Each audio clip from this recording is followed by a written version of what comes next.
What's up, people? Welcome back to the channel. It's Monday, so you know what time it is. It's the Monday Market Watch. So like this weekend, I actually ended up playing like a lot of branded, like in my locals. Like the locals, like what wasn't as big as it usually is because a lot of people were at the 250th YCS, but nonetheless, there was still two branded players there in my locals. I ended up playing both of them. So like this market watch is pretty much going to reflect my experience this weekend. Also, there's a couple of cards that I picked up that I thought was pretty interesting that I wanted to point out. So without further ado, let's go ahead and get into the cards. If you like what we do here, please feel free to like and subscribe. If not, it is all cool. Alright, let's go ahead and get into it. Okay, so we're gonna start off here with Red Eyes Dark Dragoons. I know I mentioned this like in a previous market watch, but last time I mentioned this, I'm pretty sure these were not at the price they are right now. Last time I talked about them, they were more like, it wasn't like that long ago, like they were more like in the 20s and like kind of like the 20 approaching into this range. But right now we're looking at like a near mint first edition. This is the ultra rare, right? Yeah, from 2020. So this is the original one, the ultra rare. We're looking like a near mint first dead 27, 28. So we're looking at in the $28 range for the original first edition one. That's freaking crazy. The reprint, the prismatic one that came out in the most recent one, the 22, this was for a while, it was cruising at 14 and then just shot up to about 30 bucks. Like I said, we covered them. I want to say we were covering them when they were in the $18 range. When they were climbing up here, that's the last time I covered them. But I'm looking at these, look at almost every single copy, look at 24, 25. So these ones are about in the $25 range. So like the reprints from the recent 10s are 25, and then these ones right here are like in the almost 30. And the starlights, man, these starlights, these were some that I was thinking about, but they never went into my price point that I wanted them at. But at the same time, these just started to shoot up. We're looking at 343, 344. We're looking like basically like $345 to $350 for this card near mint first ed. This is like, this would have been like a pretty like good pick if you're willing to drop all the money on it, because like I guess I think they might have been like a little, they might have been, no, yeah, no, they were, let's see, they were kind of always,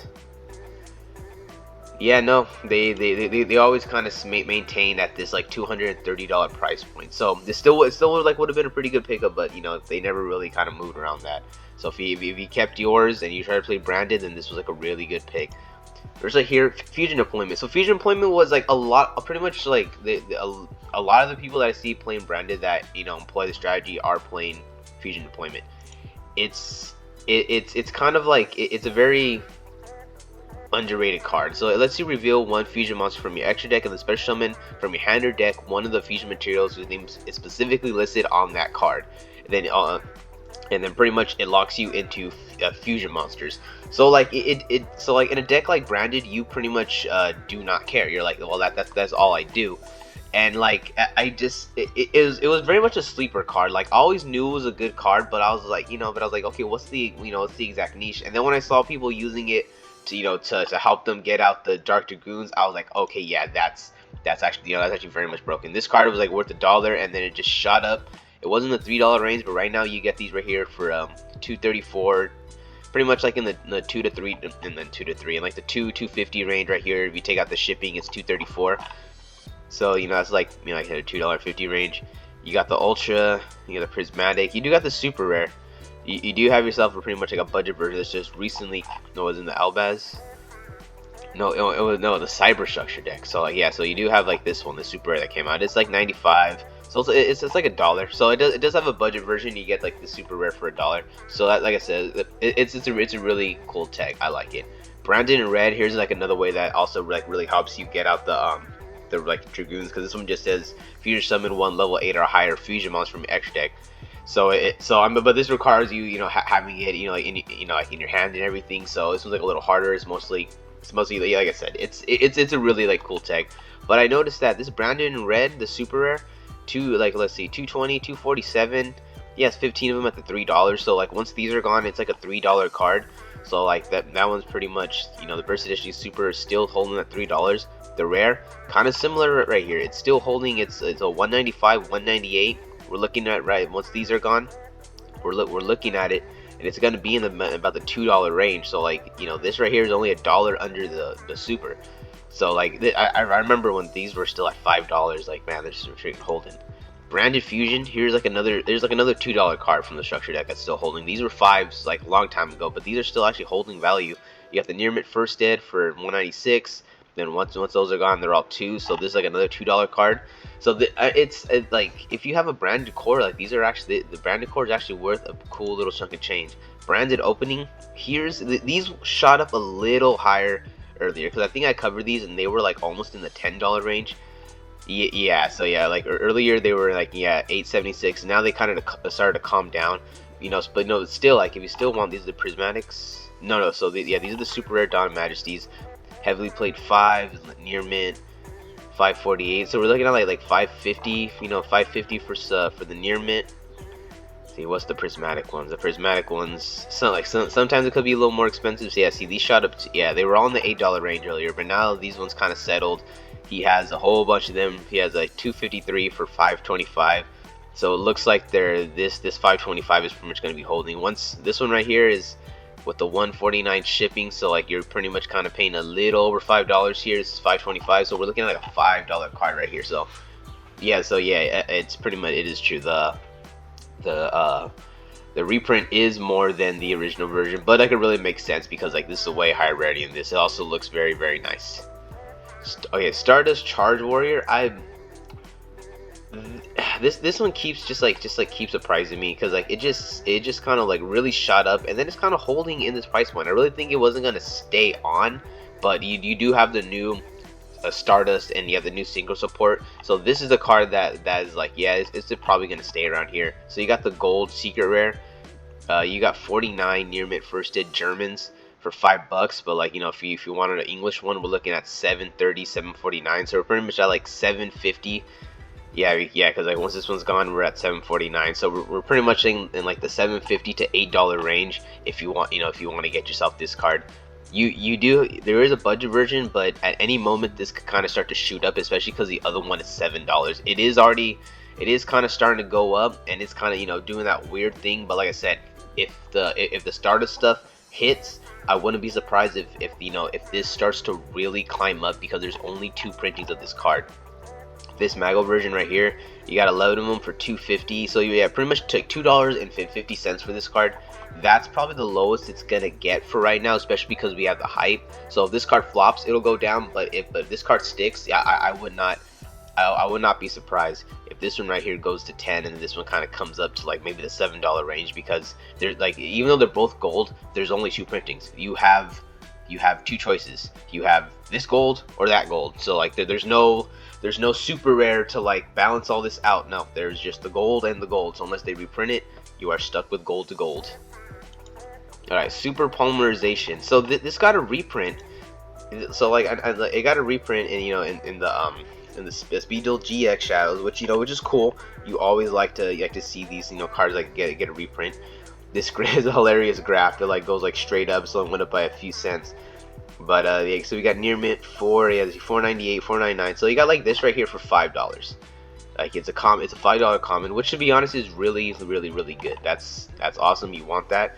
And it is bringing down the price of the other commons, because these were like in the 10s, and now they're all starting to come down to kind of match the price of the other one. This is like $6, $7 for a live play.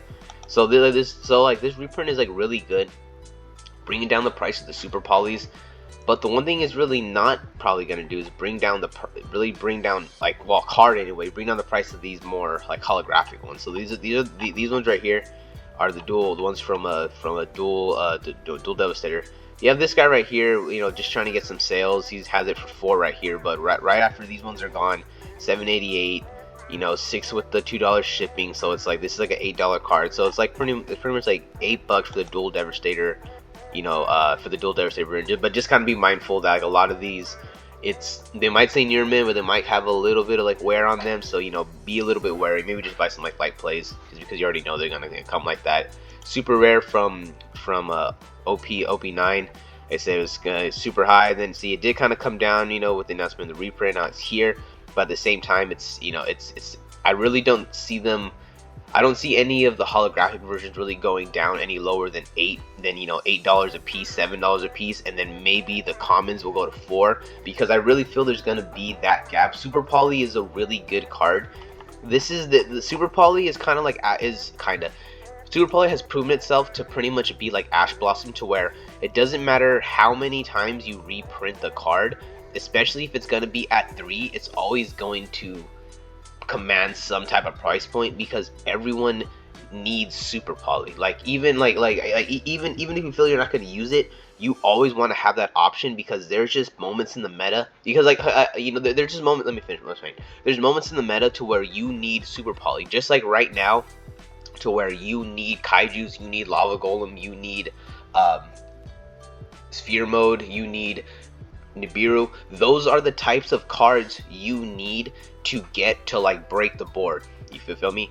There's certain formats to where you need stuff like evenly matched, there could be only one, and Super Poly. Like there's certain metas designed to where it's like it's like you don't need to just get rid of like one singular monster, or it is not beneficial to get rid of your monsters and also give your opponent a monster. There's certain metas, there's certain matchups to where you need to like get rid of them using Super Poly, using Dark Ruler No More, using Evenly Matched, to where those are way more beneficial than using a Kaiju or Lava Golem.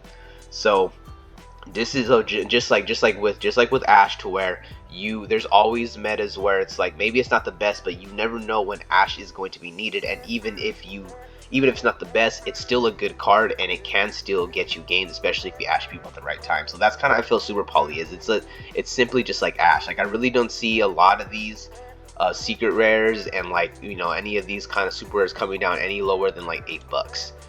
Number 11, Big Eye. Just real quick, I want to go over Big Eye. Like a lot, these ultra rare ones were like super high, and they're kind of starting to come down. So it's like that's kind of awesome and cool. Like kind of same thing with here, like just kind of just flatlining on the top over here, which is like really wild. But these secret rares are just like boom. They're like kind of like going everywhere right here. You got like 27, 29, almost $30 for the secret rare. So like yeah, be mindful. If you got these laying around, don't need them. They're $30. I would flip them. But at the same time, like I said, if you want them, you want them.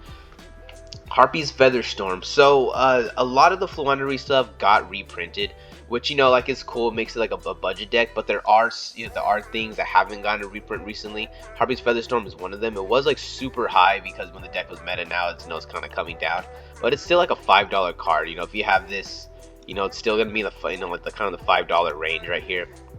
You see, then you got this, these supers. You got the common ones, kind of like very similar thing right here. You got the light play first ed, 449, 470. So like yeah, just be mindful. If you still have these, they're actually still worth some money. And if you're trying to run Fluenderies, these are going to be the expensive cards. Similar to this right here. This is like the only Fluenderies card that has not gone to reprint. It has gone down tremendously. Well, they were 18 a piece, and now they're even lower. It looks like you could get them right here for about $10.